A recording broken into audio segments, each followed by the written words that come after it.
I'm standing in a museum that used to be a church. In 1887, Pastor Henry and his wife Grace planted this church in a one-room schoolhouse just down the road. And in 1888, they were able to build this building. And they passed on their love for this community because of the gospel to a generation. And things were going really well. But 2 generations after this church was planted, it died. And you can see the pictures behind me of the faithful members of this congregation. And many of them lie in the graveyard behind the church. This church had a man crisis. It was men who made this church come alive, and it was probably men who caused this church to die. In churches, when men stop investing in younger men stop caring.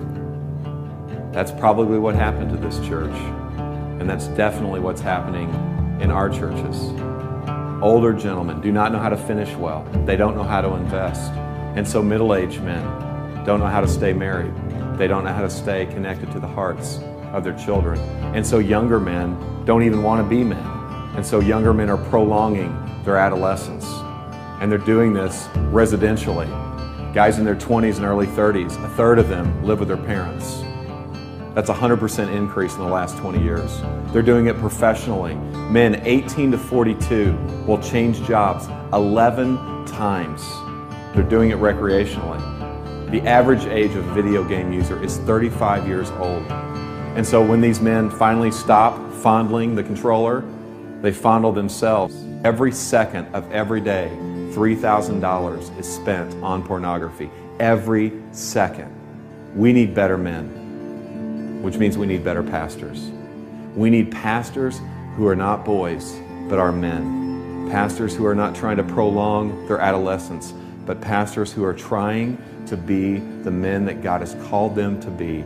They are qualified men in their character. They are called men to serve God's church. They are determined men. They are dependent men. They are tough men. They're able to take a punch. They're able to handle circumstances.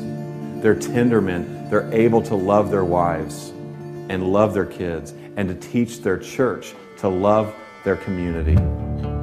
Tragically, the last time the gospel was preached from this pulpit to this church was 1957. 3,000 to 4,000 churches this year will close just like this church. Why?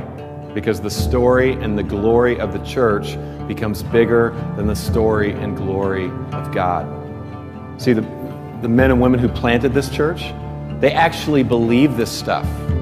They actually believe that Jesus lived a perfect life, that He died a brutal death, and that He rose again, triumphing over sin and death.